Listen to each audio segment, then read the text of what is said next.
Aí Jesus fala: não separeis o que Deus juntou. Então o que nós vamos pensar na realidade sobre o que é separar o que Deus juntou? As leis humanas, desde que o mundo é mundo, elas vêm se transformando de acordo com o entendimento do homem. Lá na época de Moisés, nós encontramos na religião mosaica, na religião judaica, grandes conceitos de inovação do entendimento sobre Deus. Por quê? Porque nós temos com a religião mosaica, com a religião judaica, com a lei de Moisés, uma sociedade monogâmica, ou seja, que tem um casal só, não tem vários companheiros, só tem o homem e a mulher, e adora um Deus único. Então eles tinham um diferencial nesse entendimento de Deus, nessa compreensão da sociedade. Mas só que aí nós vamos vendo que os homens não vão se aprimorando a partir do momento que o seu intelecto e a sua moral se desenvolvem.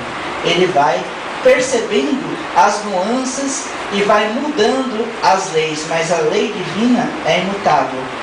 O que Deus une, o homem não separa. Mas o que Deus une? Deus une através do amor. Deus não une através de convenções. Deus não une através de convenções. Deus une dois seres, através do amor, não através de convenções. As convenções são para os homens necessárias para que eles possam rever e se legitimar como sociedade. Só, mas elas vão mudando. Quando que a mulher veio a ter alma para alguns homens?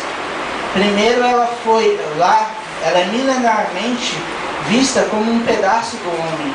Como se reza a lenda bíblica de Adão e Eva, que ela foi construída, que ela foi criada a partir da costela de Adão. Se ela foi criada, particularmente eu penso, desculpe se alguém pensar o contrário, se ela acreditar que ela é da costela de Adão, mas se ela foi criada a partir de algum pedaço do homem, ela foi a partir do seu coração, não de sua costela. E aí nós imaginamos: o que Deus une, o homem não separa. Então, eu me lembrei recentemente, hoje eu estou bastante pensando nos orientais. No ano de 2002, há 10 anos atrás, teve um lama tibetano aqui na praia de Iracema fazendo uma palestra. E eu vivi um momento muito difícil, que era o rompimento do meu relacionamento com a mãe dos meus 2 filhos. E eu sempre sofri um pouco desse caso, dessa situação de Rosalinda, porque eu imaginava aquela pessoa que estava ao meu lado, como um ser, uma propriedade minha, e não deixava essa pessoa viver. E aquilo era sufocante, aquilo era amassante para mim e para ela. E aí houve a separação, e aquilo era difícil, porque para mim ela era uma pessoa, ela era para mim algo, era minha propriedade. E o Rinpoche, ele dizia assim: tudo é ilusório, tudo que seus olhos veem são ilusórios. E aquilo falou bem forte na minha alma, porque assim, quando a gente vê que tudo que nós vemos é ilusório, nós vemos que eu estar neste momento aqui, ele é um momento necessário para mim, vocês estarem me ouvindo é um momento necessário para vocês. Mas isso pode mudar. Amanhã vocês podem estar aqui e eu posso estar aí. Então, isso tudo é momentâneo. Ela é minha esposa, ela foi a minha esposa naquele momento. Ela foi a minha esposa naquele momento. Passando aquela situação, a situação mudava. Ela se transformava em minha irmã. Os nossos vínculos estavam feitos através dos nossos filhos. E ela passaria a ser a minha irmã. Assim como vocês são, assim como cada um de nós somos, irmãos um dos outros. Quando eu desencarnar, eu vou continuar tendo sentimento afetivo pela minha mãe. Mas será que amanhã ela não vem me ensinar, reencarnando como minha filha, e a gente não poder desenvolver um outro sentimento, o desenvolvimento do amor? Então as nossas viagens ao mundo, aos planetas, aos mundos materiais, a planetas como esse, planetas escolas, que dão os laços de famílias uma infinidade enorme, nós vamos compreendendo que as nossas posições mudam e que essas posições mudam para que nós entendamos e aprendamos a amar de forma diferente os mesmos espíritos, com roupagens diferentes. A minha filha pode ter sido minha esposa no passado e hoje ela reencarnou na condição de minha filha para que eu possa ter um sentimento afetivo por ela. Então os laços de famílias, pela reencarnação, ele transforma todos os seres, a humanidade inteira, como irmãos. E esse sentimento de irmandade que é divino, esse sentimento de amor que é divino, que nos une, e que esses laços não são separados em momentos algum por seres algum. O amor, ele nos une. O amor é o que faz com que nós estejamos juntos. O amor é o que faz com que estejamos juntos. É através do amor que Deus nos junta. E eu posso dar um exemplo assim, eu vou já logo entregar para o Valfrido, mas falar de um outro aspecto do que Deus pode nos juntar. É uma outra pequena história na qual eu faço parte, e na qual vocês fazem parte e poderão vir fazer parte no futuro, porque um dia eu estive aí. No dia 23 de abril de 1997, um dia muito chuvoso, pegávamos o Francisco Saparangaba e trabalhava ali no Mondubim, ali próximo do Aracapé. Então ia todos os dias para Parangaba.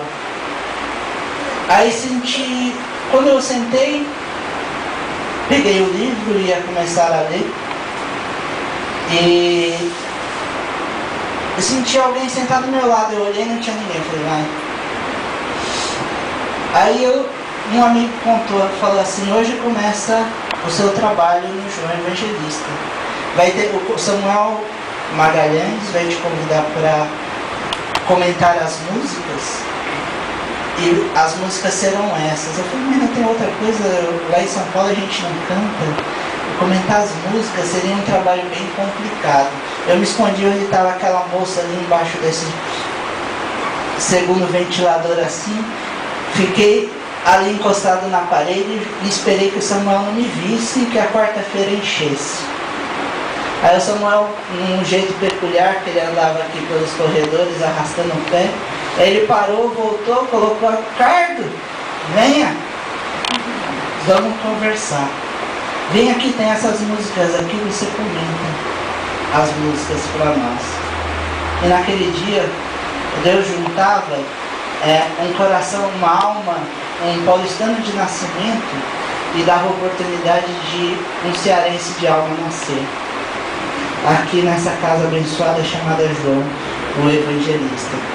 Nascia, vinha um paulista importado para o Ceará, e nascia um cearense de alma, uma pessoa que aprendeu a amar o Ceará através dessa casa, através de todos os que fazem parte dessa casa, tanto da equipe espiritual, que sempre nos apoiou muito bem, e da equipe encarnado, que vai sempre se renovando, porque você viu, eu estou indo, a Eugênia está indo viajar, a Áurea está viajando, e a gente vai se renovando, porque o trabalho continua, os trabalhadores vão se alternando para atender as necessidades de Deus.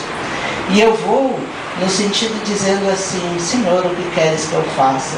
Estou com uma agoniazinha como se eu estivesse indo reencarnar, porque eu amo essa terra mais do que a terra que me viu nascer.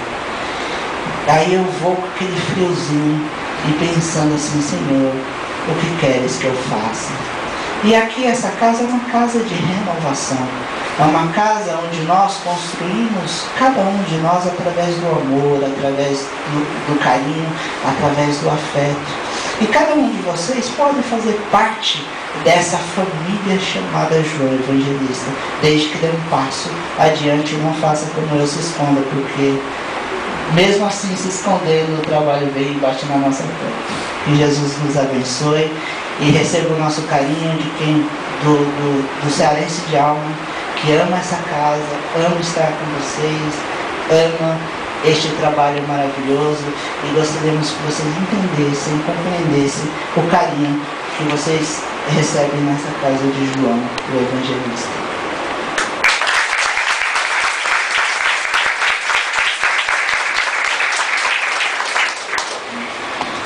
O carinho que a gente tem pelo Ricardo é recíproco. Eu tenho certeza que todos nós aqui vamos ficar com saudade. Mas o amor não encontra fronteiras geográficas, né? Com a internet, então, aí é que não encontra mesmo. Outro dia eu escrevia para uma cunhada minha lá em São Paulo, e ela dizia: Ricardo, que saudade. Aí eu escrevia para ela, e depois eu peguei essa frase porque eu gostei tanto. Eu dizia assim: Gisele, não fique preocupada, porque só está distante quem nunca esteve perto. E só está perto quem nunca esteve distante. Não importa a distância para quem sempre esteve perto. Gente, pronto. No momento das perguntas, o Francisco vem dar a contribuição valiosa dele. Vamos lá, Francisco. Boa noite. Boa noite. Bom, vocês estão aí no coração, certo? O seguinte é esse. Eu quero saber. Eu tenho um filho que fez 10 anos, agora em março, mês passado, certo? Já estou separado há 8 anos. Nós somos irmãos desde criança, né? Com certeza, né? Cearense, né? Então eu quero saber especificamente, eu quero estar com outra pessoa, né? Será que eu deixo ela ficar em paz lá com ele? Não por mais de jeito nenhum atrás da criança, ou devo retornar? Essa é a pergunta. Vamos tentar passar, Francisco. Vou tentar traduzir a tua pergunta, tá bom? Outra pergunta, mas eu resolvi outra pergunta. Vamos dar oportunidade para os demais também aqui atrás, né? Então, o Francisco coloca que tem uma filha de 10 anos e já está distante da filha há 8. E ele tem dúvidas. 5, desculpa. 5 anos separados. 5 anos separado da sua filha, não é isso? E ele pergunta se ele deve voltar a procurar a filha ou não. A filha já está num outro contexto, né? Com a mãe e uma outra pessoa. Olha, existe ex-mulher, ex-namorado, ex-noivo, ex-qualquer coisa, menos ex-filho, ex-filha.